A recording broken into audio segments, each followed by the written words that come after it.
Assalamualaikum warahmatullahi wabarakatuh. Selamat malam. Jumpa lagi dengan saya Aldi di channel Mereka Ada. Dimanapun kalian berada, saya doakan semoga kalian dalam kondisi sehat dan selalu diberikan kemudahan dalam menjalankan segala aktivitas. Di kesempatan kali ini saya akan membacakan cerita yang ditulis oleh Mas Nugro Agung yang berjudul Kala Waktu Maghrib. Namun sebelum saya mulai bercerita, pastikan teman-teman support channel Mereka Ada dengan cara menekan tombol subscribe dan menyalakan lonceng notifikasinya, supaya kalian gak ketinggalan setiap video yang upload di channel ini. Dan juga jangan lupa kunjungi juga karya karsa dari Mas Nugro Agung yang linknya sudah saya taruh pada kolom deskripsi. Sudah siap? Kalau begitu tanpa banyak basa-basi lagi, mari kita mulai ceritanya.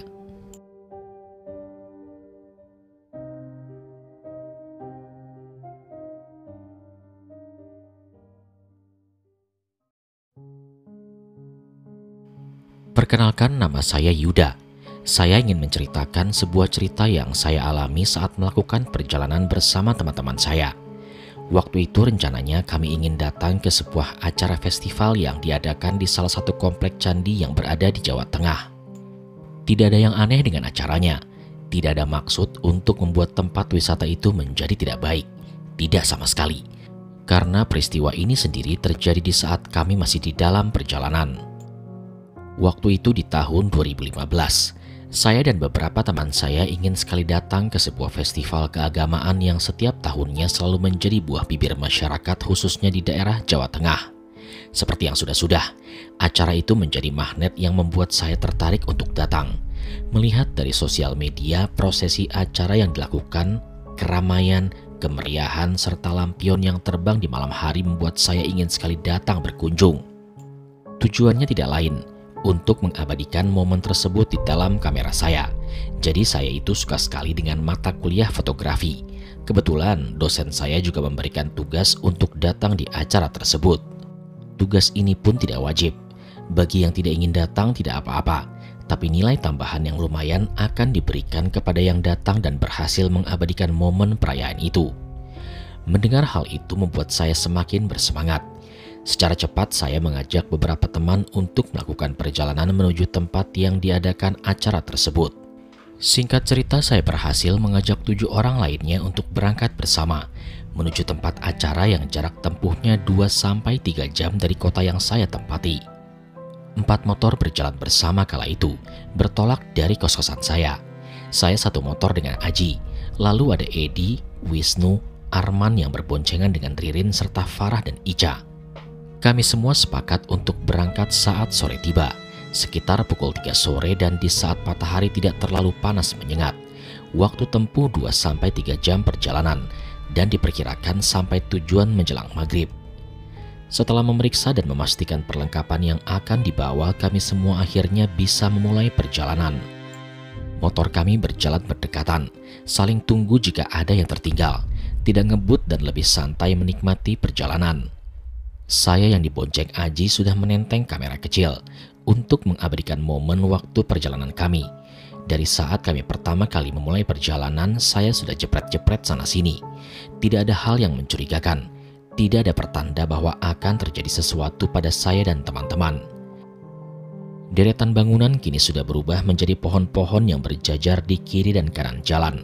Hanya terdapat beberapa rumah kecil yang jaraknya saling berjauhan, terpisah oleh kebun dengan pohon yang menjulang sangat tinggi.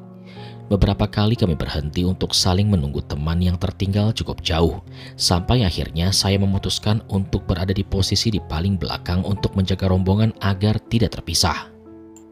Beberapa kali motor yang dikendarai Edi dan Ririn menyalip truk yang berada di depannya, diikuti dengan yang lainnya juga.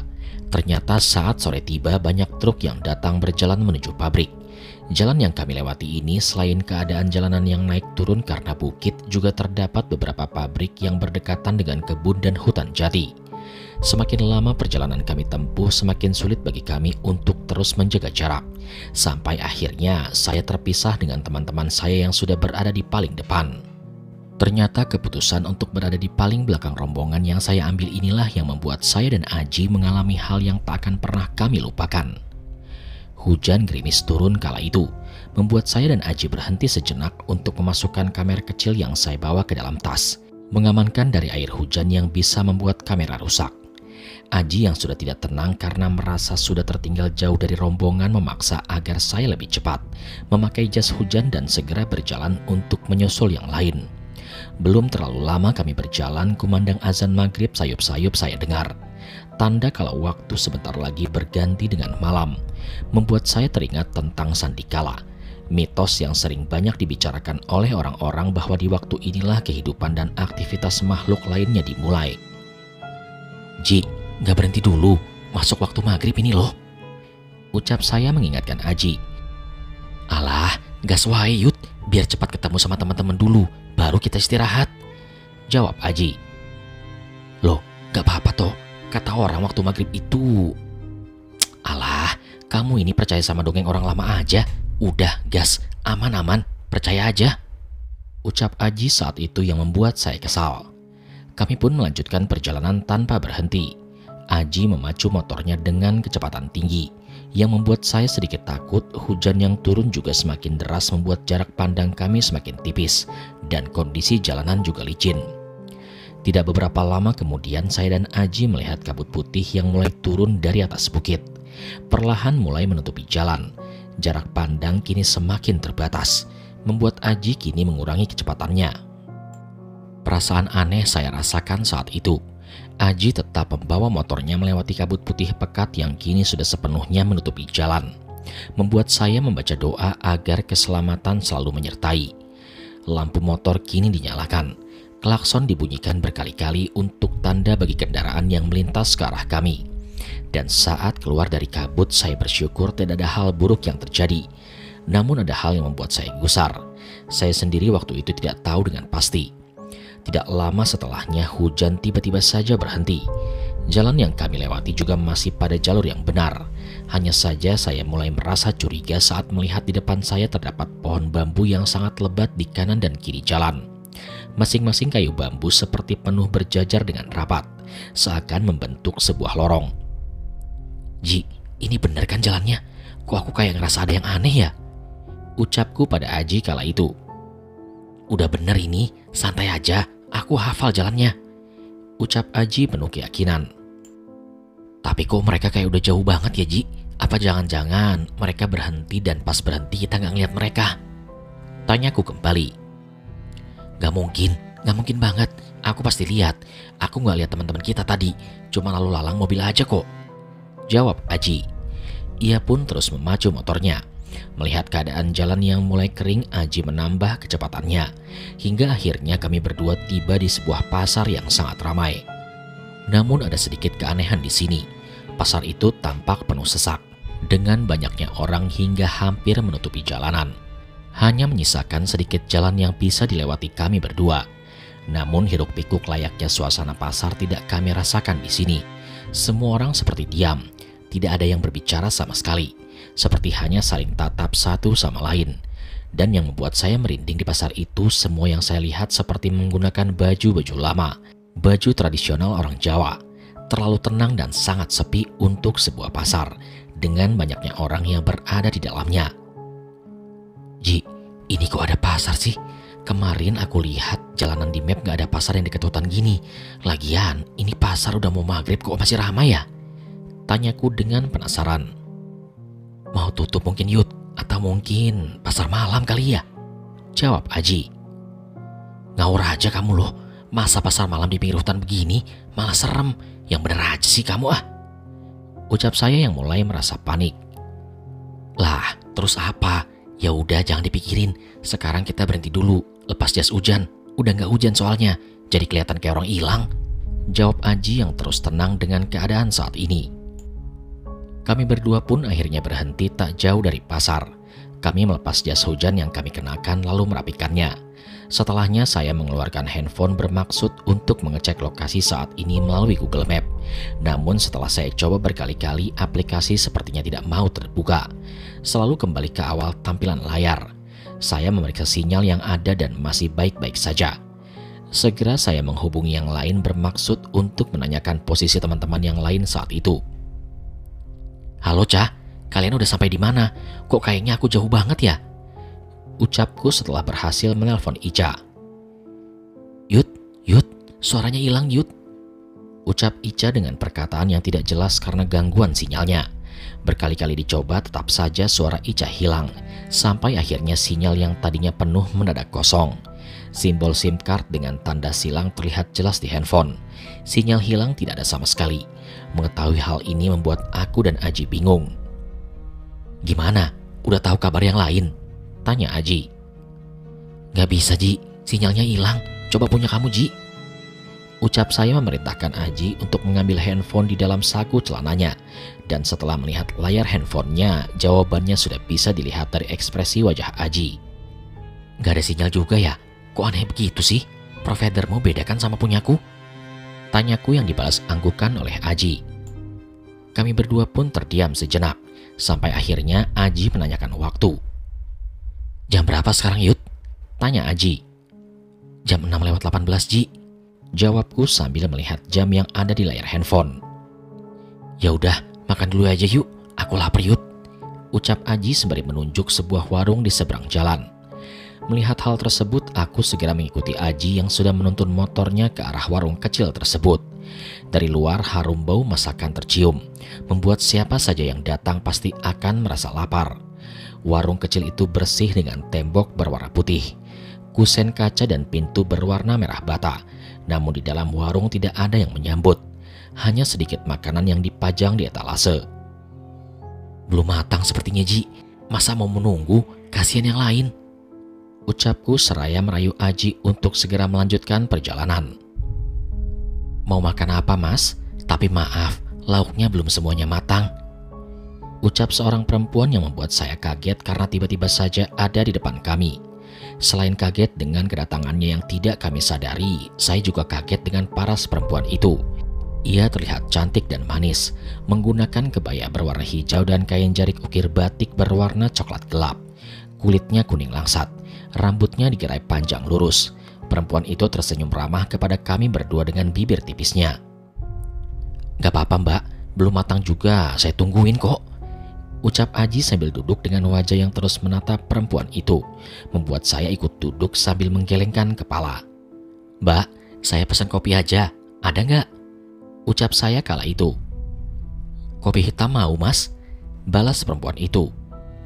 Mau, saya mau Mbak. Sama habis hujan begini enaknya mie rebus campur telur, ada nggak Mbak? Ucap Aji sambil terus menatap perempuan itu. Ada Mas, ada itu semua. Masnya mau mie juga? Tanya perempuan itu lagi. Boten Mbak, saya kopi aja. Jawabku pada perempuan itu. Perempuan itu segera berlalu ke belakang, membuat apa yang barusan kami pesan. Saya masih duduk sembari melihat ke sekitar. Di dalam warung ini hanya kami berdua. Sungguh aneh, karena bau masakannya akan menarik siapapun yang melintas di depannya. Tapi kenapa semenjak kedatangan kami tak ada satu orang pun yang datang ke warung ini? Tak ingin berpikir macam-macam, saya mencoba mencari cara agar bisa menghubungi teman-teman yang lain. Tapi berkali-kali dicoba, sinyal handphone tak juga muncul. Mungkin sinyal terganggu oleh bukit dan tebing tinggi di sekitar tempat kami. Ji, gak usah lama-lama ya, habis makan langsung gas. Ucap saya pada Aji. Paling mereka juga sekarang lagi makan. Katamu suruh istirahat waktu maghrib. Ya udah, kita santai dulu beberapa menit. Lagian, mbaknya ayu loh. Jawab Aji. Alah, gak bisa apa. Kelakuan buaya rawamu itu hilang dulu. Gak bisa lihat perempuan cantik dikit, bawaannya mepet. Balasku pada Aji. Itu sih naluri bro. Balas Aji dengan singkat. Saya hanya bisa menggelengkan kepala. Akhirnya setelah menunggu beberapa menit, makanan dan minuman yang kami pesan pun datang. Dengan sigap Aji segera memakan mie rebus yang sudah terhidang di depannya. Saya pun segera meminum kopi hitam yang masih hangat. Dari baunya mie yang Aji makan terlihat cukup enak. Tapi saya tidak ingin makan karena akan membuat perut tidak nyaman saat dalam perjalanan. Jadi saya cukup dengan kopi saja dan rasanya juga enak. Tidak begitu pahit, manisnya pun pas. Waktu terus berjalan, setidaknya itulah yang saya rasakan. Makanan sudah habis dan kami pun bersiap untuk melanjutkan perjalanan. Satu hal yang kami terlambat sadari setelah menyajikan makanan kepada kami tadi, saya tidak melihat lagi perempuan itu. Suara berisik di dapur tanda orang sedang memasak juga sudah tidak kami dengar. Ji, ini orangnya kemana ya? Mau kita bayar kan? Ucap saya pada Aji. Ya iyalah, Mas asal pergi aja Yud, ngawur kamu. Jawab Aji dengan lantang. Mbak, sudah ini, saya mau bayar mbak. Lanjut Aji memanggil si penjual, tapi tak ada respon yang didapatkan. Berkali-kali dipanggil, tak ada yang datang. Kesal karena sudah menunggu cukup lama, Aji pun akhirnya bangun dari duduknya, bermaksud ke dalam dapur memanggil perempuan penjaga warung itu. Saya masih duduk saja di sana, sembari terus mengamati sinyal handphone yang saya letakkan di meja. Sampai akhirnya tiba-tiba saya merasakan ada yang aneh saat melihat jam yang ada di layar handphone. Saya terus memperhatikannya. Semakin diperhatikan, semakin membuat saya kaku. Terdiam tak bisa berucap. Saya melihat jam tangan saya, memastikan apakah yang saya lihat ini salah atau justru memang ada keanehan yang terjadi. Tampak jelas jam tangan saya menunjukkan waktu yang sama persis dengan jam pada di handphone saya, yaitu pukul 18:18. Angka tersebut yang terlihat pada handphone saya saat itu. Sedangkan angka itu juga yang ditunjuk jarum jam pada jam tangan analog yang saya gunakan. Masih sama persis saat pertama kali kami masuk ke warung ini. Hal lain yang membuat saya semakin takut, jarum jam yang menunjukkan detik tidak bergerak sama sekali. Seperti baterai jam yang telah habis. Waktu seperti berhenti sedari tadi. Menyadari hal aneh ini, saya berniat untuk memanggil Aji. Namun belum juga saya memanggil namanya. Yud, astagfirullah Yud. Teriak Aji yang membuat saya langsung berlari ke arahnya. Apa sih Ji? Ada apa? Teriak saya panik melihat ekspresi ketakutan yang tergambar jelas pada wajah Aji. Saya langsung masuk melalui pintu dengan tirai separuh terbuka. Aji terlihat terduduk lesu di pojokan. Wajahnya menatap ke langit-langit warung. Matanya terbelalak seperti melihat sesuatu yang sangat mengerikan. Cepat-cepat saya juga mengarahkan pandangan saya melihat ke arah yang Aji melihat. Seketika itu nafas saya merasakan sesak yang membuat saya sulit untuk mengaturnya. Kini saya dan Aji melihat dengan jelas. Tubuh perempuan itu tergantung di langit-langit warung. Lehernya terikat tali tambang berwarna coklat yang dikaitkan di sela-sela bambu yang menjadi atap warung itu. Setengah wajahnya sudah hancur, kakinya menghitam. Begitu juga dengan tangannya. Bau busuk tiba-tiba menusuk penciuman kami berdua membuat nafas kini menjadi semakin sesak. Tidak ingin berlama-lama, saya pun langsung menarik tangan Aji, membuatnya terbangun dan bergerak berlari mengarah ke pintu keluar. Tak lupa kami mengambil barang-barang yang ada, memakai jaket dan perlengkapan berkendara. Satu hal yang semakin membuat saya yakin kalau kami berdua berada di kondisi yang tidak jelas. Pasar yang lokasinya beberapa meter dari warung kini nampak sepi, tak ada tanda-tanda kehidupan di dalamnya. Yud, buruan ayo naik! Teriak Aji yang sudah bersiap di atas motornya dengan mesin yang menyala. Saya pun segera naik. Apa yang barusan dilihatnya hanya bisa disimpan terlebih dahulu, tak bisa diceritakan kepada Aji. Motor segera melaju meninggalkan tempat tersebut. Merasa penasaran dengan warung dan pasar tadi, saya pun memberanikan diri untuk melihat ke arah belakang. Entah mata saya yang salah atau apa. Kini yang saya lihat nampak perempuan itu berdiri di depan warung dengan kondisi saat tergantung tadi, menatap ke arah kami dengan senyum kecil di wajahnya yang setengah hancur. Tak lama ia membungkukkan tubuhnya, seperti memberikan hormat kepada kepergian kami. Entah apa maksudnya. Yang jelas melihat hal itu nafas saya kini semakin terengah-engah. Yud, tenang Yud, pokoknya kita fokus lihat jalan ke depan. Jangan lihat ke belakang, udah gak beres ini. Ucap Aji yang telat memberikan perintah yang saya sudah terlanjur menyaksikan kengerian yang ada saat itu. Atur nafas Yud, kita bisa keluar dari sini. Ucap Aji kembali mencoba menenangkan saya, namun semakin terus dicoba hasilnya tetap sama. Nafas saya masih terengah-engah. Saya belum bisa menenangkan diri. Masih terus terbayang dengan apa yang barusan saja saya lihat. Saya pun mencoba untuk memejamkan mata. Mencoba untuk bisa lebih tenang. Sesaat saya bisa merasakan aliran nafas sedikit bisa saya atur. Perlahan saya buka mata saya dan hal yang tidak diinginkan itu terjadi lagi. Sosok orang tua berdiri di hadapan kami, tepat berada di tengah-tengah jalan. Aji yang sedari tadi memacu kecepatan motornya seperti orang kesetanan tak bisa menguasai kendali. Motor yang kami kendarai pun tergelincir karena Aji telat menyadari sosok orang tua yang entah dari mana bisa berada di depan jalur kami. Segalanya terjadi begitu cepat. Suara keras motor terjatuh sempat terdengar, hingga akhirnya saya terpental entah sampai mana. Yang bisa saya rasakan setelah kejadian singkat itu, keadaan di sekitar itu begitu sunyi. Tubuh saya tergeletak di pinggir jalan. Pandangan saya mengarah ke langit dan pada saat itu masih dalam keadaan yang sama. Langit waktu maghrib dengan sedikit cahaya yang masih bisa terlihat, tanda sang surya belum sepenuhnya menghilang. Yud, sadar Yud. Ucap Aji sayup-sayup mulai terdengar. Mengarah ke tempat saya tergeletak. Cepat-cepat dia membangunkan tubuh saya. Hati-hati Yud, hati-hati, ucap Aji dengan panik. Kemudian Aji membantu saya untuk bangun. Saya terduduk, dia mengamati ke sekitar. Tak ada apapun yang saya temukan selain Aji dan tepi jurang yang berada persis ada di depan saya. Kaki kanan saya masih menggantung di bibir tebing, sedangkan bagian yang lain masih aman. Kurang sedikit lagi mungkin saja saya terpental dan jatuh ke jurang. Entah apa yang akan terjadi nantinya dan saya tidak mau memikirkan pada saat itu. Aji kemudian menarik tubuh saya terlebih dahulu, menjauh dari tepi jurang dan setelah merasa cukup aman, Aji meninggalkan saya. Segera ia pun mengambil motornya yang tergeletak tak jauh dari tempat saya berada. Yud, gak apa-apa kan kamu?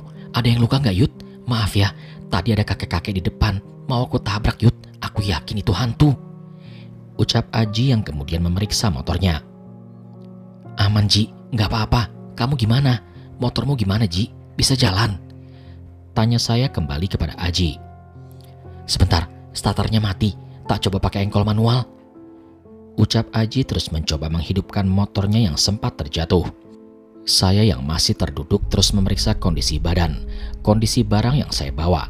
Satu yang saya tahu, jam yang saya pakai kacanya mengalami retak dan tak bisa melihatnya dengan jelas.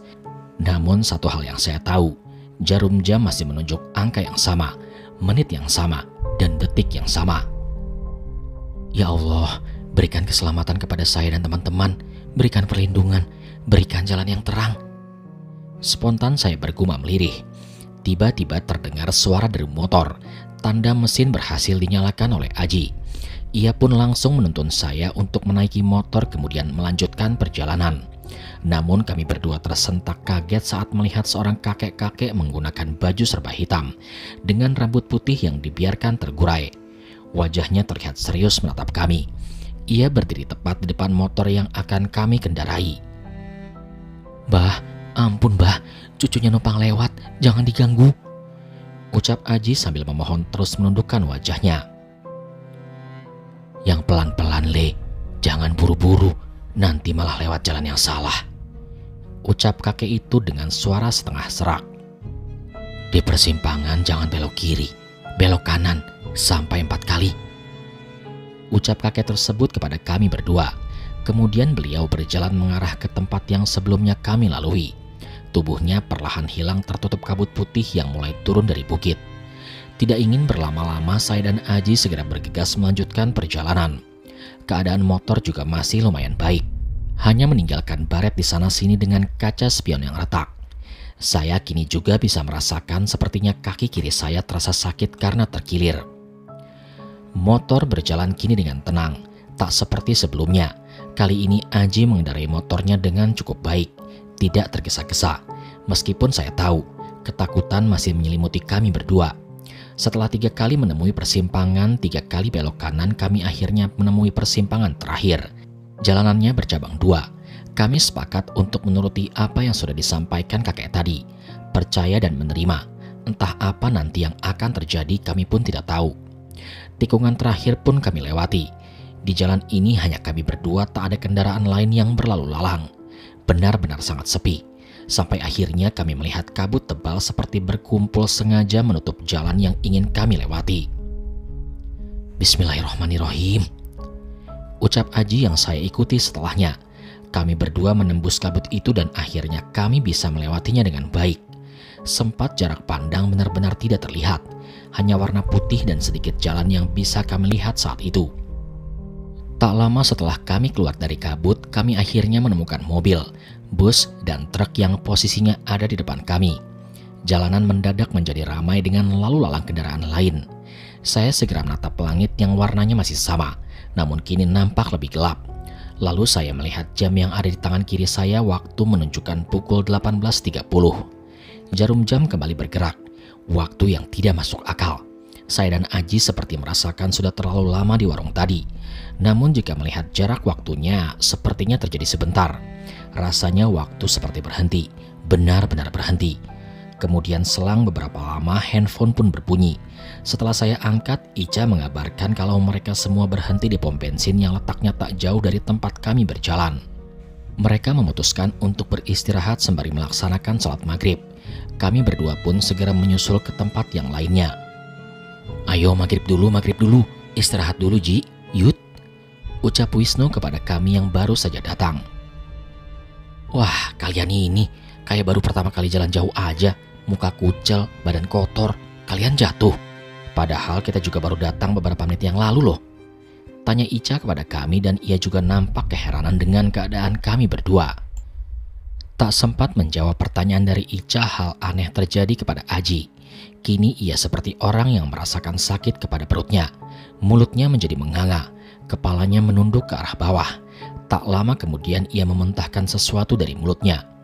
Darah keluar dengan sesuatu yang berbentuk panjang, menggumpal bercampur dengan air liurnya. Sesuatu itu jatuh di depan kakinya. Kami semua melihat dengan jelas. Muntahan yang baru saja keluar dari mulut Aji adalah cacing yang sebagian sudah mati dan sebagian masih bergerak, membuat yang lainnya terkejut dan menutup mulut masing-masing. Tidak berselang lama saya juga memuntahkan sesuatu dari mulut saya. Darah kental keluar dari mulut saya, jatuh dan mengotori sepatu yang saya pakai. Warnanya hitam pekat.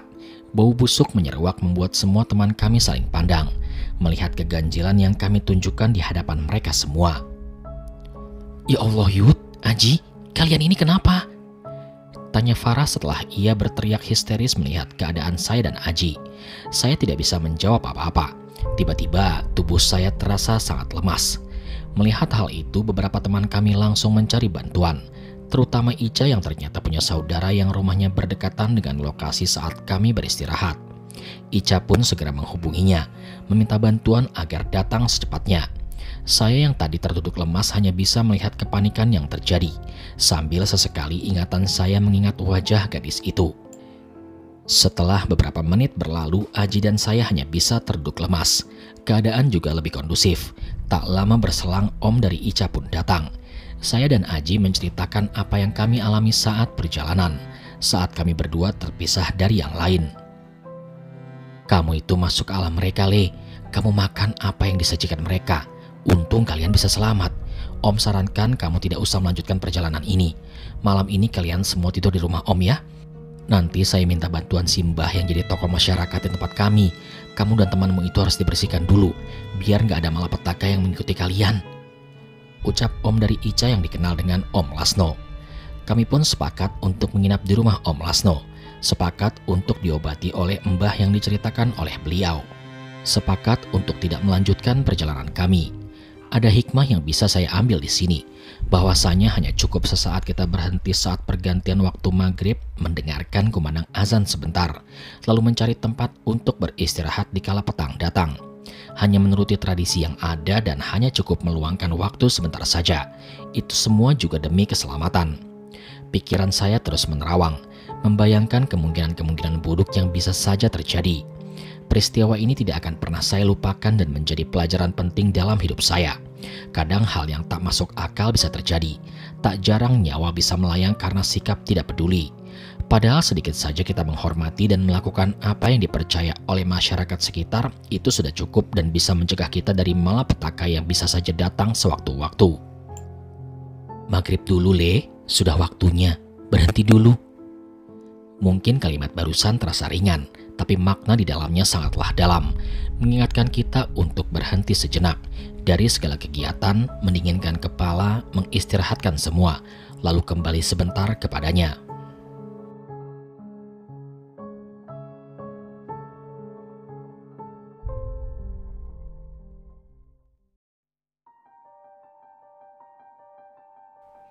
Sekian cerita pada kesempatan kali ini. Terima kasih kepada teman-teman yang sudah menyimak cerita di channel Mereka Ada. Pastikan teman-teman support channel Mereka Ada dengan cara menekan tombol subscribe dan menyalakan lonceng notifikasinya, supaya teman-teman gak ketinggalan setiap video yang upload di channel ini. Kalau begitu, sampai di sini dulu perjumpaan kita kali ini. Sampai bertemu pada episode selanjutnya, saya Aldi pamit undur diri dari hadapan kalian. Wassalamualaikum warahmatullahi wabarakatuh.